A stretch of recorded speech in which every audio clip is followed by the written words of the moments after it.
कैसे हैं आप सभी प्यारे भक्तों को राधे राधे। दोस्तों, इस टाइम मैं आया हूं भगवान श्री कृष्ण की नगरी और 4 धामों में से एक प्रमुख धाम द्वारिका। आज के इस खास वीडियो में मैं आपको द्वारिका यात्रा और दर्शन की संपूर्ण जानकारी बताऊंगा। अगर आप भी द्वारिका आने का प्लान बना रहे हैं तो आप एकदम सही वीडियो देख रहे हैं। ये वीडियो आपकी बहुत हेल्प करेगा। इस वीडियो में बात करेंगे आप यहाँ तक कैसे पहुँचेंगे, रुकने के लिए होटल या धर्मशाला कहाँ पर लेना चाहिए, दर्शन करने का सही तरीका क्या है, आप यहाँ पर कहाँ कहाँ घूम सकते हैं, और वीडियो के लास्ट में बात करेंगे संपूर्ण बजट की। तो द्वारिका यात्रा की A to Z complete information के लिए वीडियो को एक बार पूरा जरूर देखें। तो चलिए द्वारिकाधीश जी का नाम लेके शुरू करते हैं आज की इस पावन यात्रा को। दोस्तों, द्वारिका भारत के 4 प्रमुख धामों में से एक प्रमुख धाम है जो गुजरात के काठियावाड़ क्षेत्र में गोमती नदी और अरब सागर के संगम के किनारे स्थित है। द्वारिका बहुत ही प्राचीन और धार्मिक नगरी है।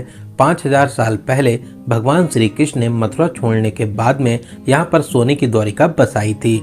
यहाँ पर भगवान श्री कृष्ण को समर्पित प्राचीन द्वारिकाधीश मंदिर के साथ साथ भेंट द्वारिका और भगवान शिव के 12 ज्योतिर्लिंगों में से एक नागेश्वर ज्योतिर्लिंग भी स्थापित है। तो फिर चलिए वीडियो में आगे बढ़ते हैं और एकदम शुरू से शुरू करते हैं और जानते हैं कि आप यहाँ तक कैसे पहुँचेंगे।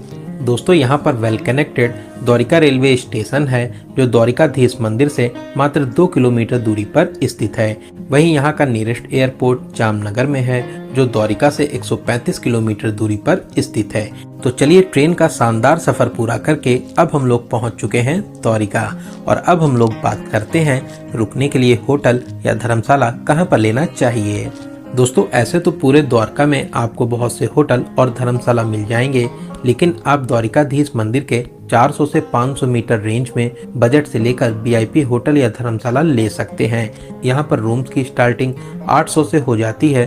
1500 से 2000 के बजट में आप बहुत ही अच्छा AC रूम ले सकते हैं। तो चलिए एक अच्छा सा रूम लेने के बाद में अब हम लोग बात करते हैं यहाँ पर दर्शन करने का सही तरीका क्या है। दोस्तों, ऐसी मान्यता है लोग पहले गोमती नदी में स्नान करने के बाद द्वारिकाधीश मंदिर में भगवान श्री कृष्ण के दर्शन करते हैं। मंदिर में प्रवेश करने के 2 प्रमुख द्वार हैं, स्वर्ग द्वार और मोक्ष द्वार। मंदिर में दर्शन करने की टाइमिंग सुबह 6:30 बजे से दोपहर 1 बजे तक है। फिर उसके बाद में शाम को 5 बजे से रात 9:30 बजे तक आप दर्शन कर सकते हैं। दोस्तों, यहाँ पर मुख्य मंदिर के अंदर मोबाइल फ़ोन, कैमरा, बैग, जूता चप्पल ले जाना मना है। यहाँ पर आपको फ्री लॉकर फैसिलिटीज मिल जाती हैं। तो चलिए लाइन में लगकर मंदिर में प्रवेश करेंगे। जगत के पालनहार श्री द्वारिकाधीश जी के दर्शन कर जीवन को सफल बनाएंगे। द्वारिकाधीश आपकी सभी मनोकामनाओं को जरूर पूरा करेंगे। दोस्तों, ये विश्व प्रसिद्ध मंदिर 2500 साल पुराना है। इस मूल मंदिर का निर्माण श्री कृष्ण के परपोते वज्रनाभ ने कराया था। इस 5 मंजिला मंदिर की वास्तुकला देखकर आप अचंभित रह जाएंगे। मंदिर के शिखर पर 52 फीट की ध्वजा को दिन में 5 बार बदला जाता है। लोग इस पल को देखने के लिए घंटों तक इंतजार करते हैं।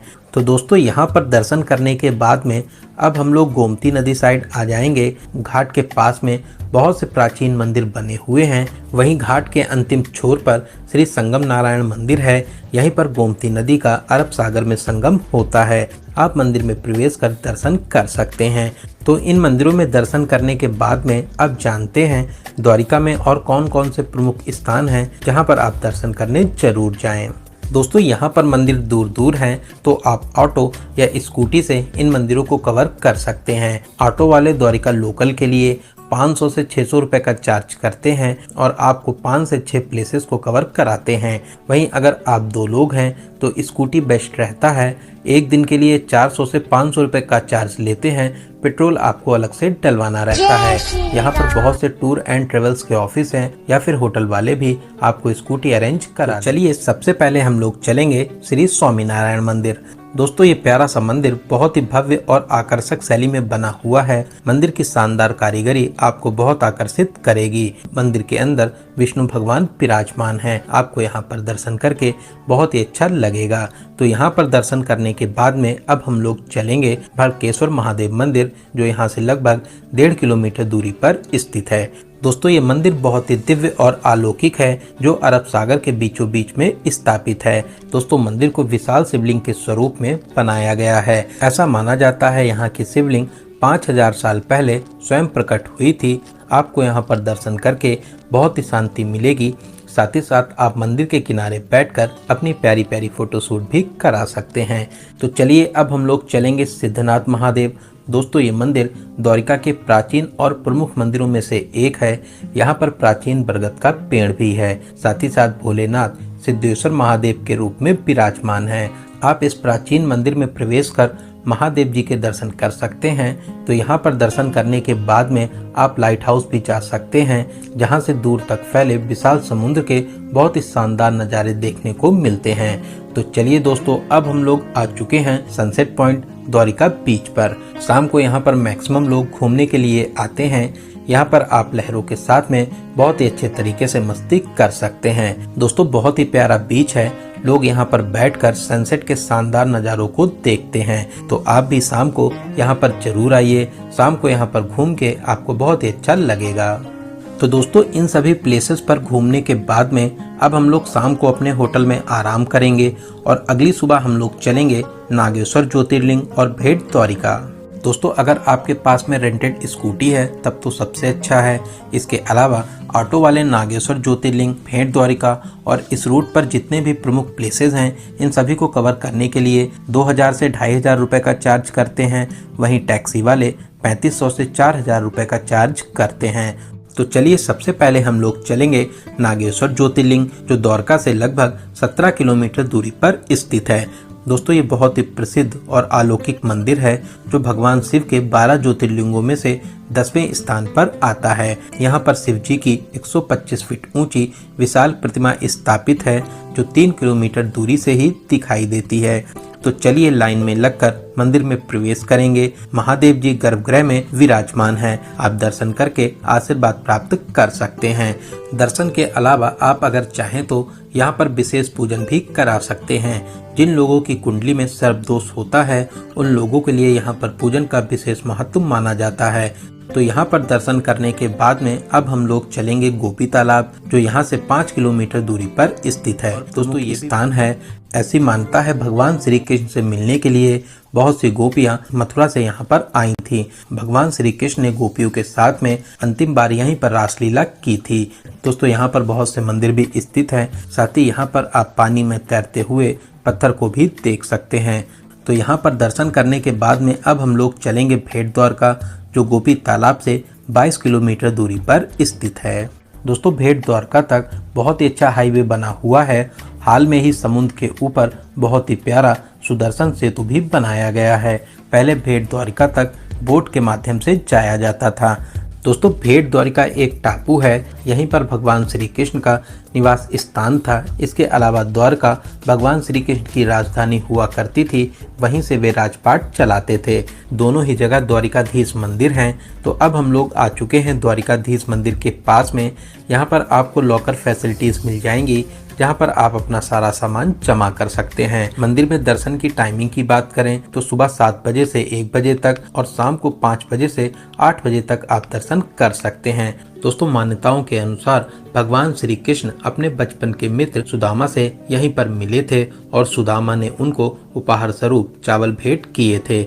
इसीलिए यहाँ पर चावल का भोग लगता है। आप मंदिर में प्रवेश कर द्वारिकाधीश जी के दर्शन कर सकते हैं।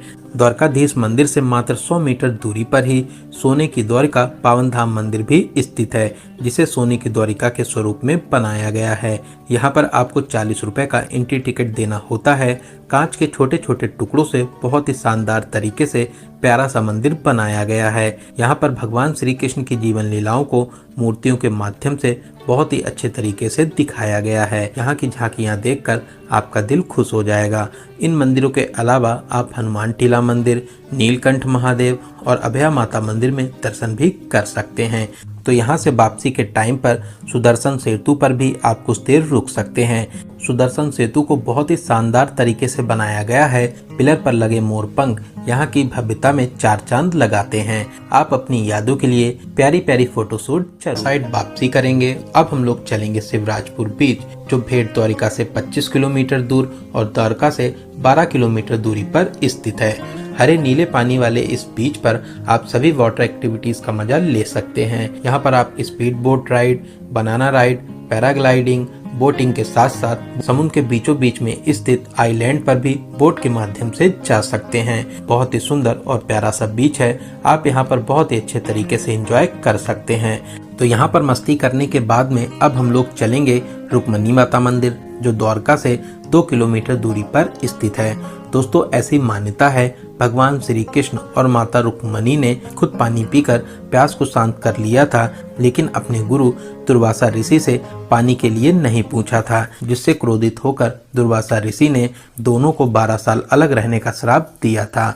तभी यहाँ पर जल का दान किया जाता है और दर्शन करने के बाद में आप जल का प्रसाद ग्रहण कर सकते हैं। दोस्तों, बहुत ही अलौकिक और दिव्य मंदिर है। यहाँ पर दर्शन करने के बाद ही आपकी द्वारिका यात्रा पूरी मानी जाती है, तो आप यहाँ पर दर्शन करने जरूर आइए। दोस्तों, इन मंदिरों में दर्शन करने के बाद में आप इस्कॉन मंदिर और गायत्री माता मंदिर में भी दर्शन कर सकते हैं। इसके अलावा द्वारका में और भी छोटे बड़े मंदिर हैं, आप वहाँ पर भी दर्शन आदि कर सकते हैं। तो चलिए अब बात करते हैं यहाँ पर दर्शन करने का सबसे अच्छा समय कौन सा रहता है। दोस्तों, नवंबर से अप्रैल तक सबसे अच्छा समय माना जाता है। इसके अलावा मई और जून में भी आप यहाँ आ सकते हैं। उस टाइम पर यहाँ का टेम्परेचर थोड़ा सा हाई हो जाता है। तो बात करें आपको कितने दिनों का टूर प्लान बनाना चाहिए, तो दोस्तों आप कम से कम 2 डेज़ और 1 नाइट का प्लान जरूर बनाएं। इसके अलावा 3 डेज़ और 2 नाइट का प्लान द्वारिका घूमने के लिए इनफ रहता है। तो चलिए अब बात करते हैं सबसे ज़रूरी क्वेश्चन बजट की। कितने बजट में आप इस पावन यात्रा को पूरा कर लेंगे। दोस्तों, अगर आप 2 लोग हैं और आप 3 डेज़ और 2 नाइट का प्लान बनाते हैं, तो फिर आप मान के चलिए कि 10,000 से 12,000 प्लस ट्रेन टिकट इतने बजट में इस प्यारी सी यात्रा को पूरा कर लेंगे। तो दोस्तों, यहाँ पर मैंने आपको द्वारका यात्रा और दर्शन की हर एक छोटी बड़ी जानकारी को बहुत ही अच्छे और सही से देने की पूरी कोशिश की है। अगर फिर भी आपके कोई क्वेश्चन रह जाते हैं तो आप कमेंट के माध्यम से पूछ सकते हैं। आप इस वीडियो को कहां से देख रहे हैं और आपको ये वीडियो कैसा लगा, कमेंट बॉक्स में जरूर बताइएगा। वहीं दोस्तों, अगर आपको वीडियो की जानकारी हेल्पफुल लगी हो तो अपने एक लाइक से हमें मोटिवेट जरूर करें। साथ ही साथ अपने सभी फ्रेंड्स और रिलेटिव में जरूर से जरूर शेयर करें। अगर अभी तक आप हमारी फैमिली यात्रा मित्र से नहीं जुड़े हैं तो प्लीज़ चैनल को सब्सक्राइब जरूर करें। साथ ही साथ बेल आइकन प्रेस करने के बाद में ऑल नोटिफिकेशन को जरूर क्लिक करें। तो चलिए दोस्तों, अब मिलते हैं किसी ऐसे इन्फॉर्मेटिव वीडियोज़ में। तब तक आप अपना और अपने परिवार का बहुत ज़्यादा ख्याल रखें। आपकी यात्रा सफल, सुगम और मंगलमय हो। जय हिंद, जय भारत।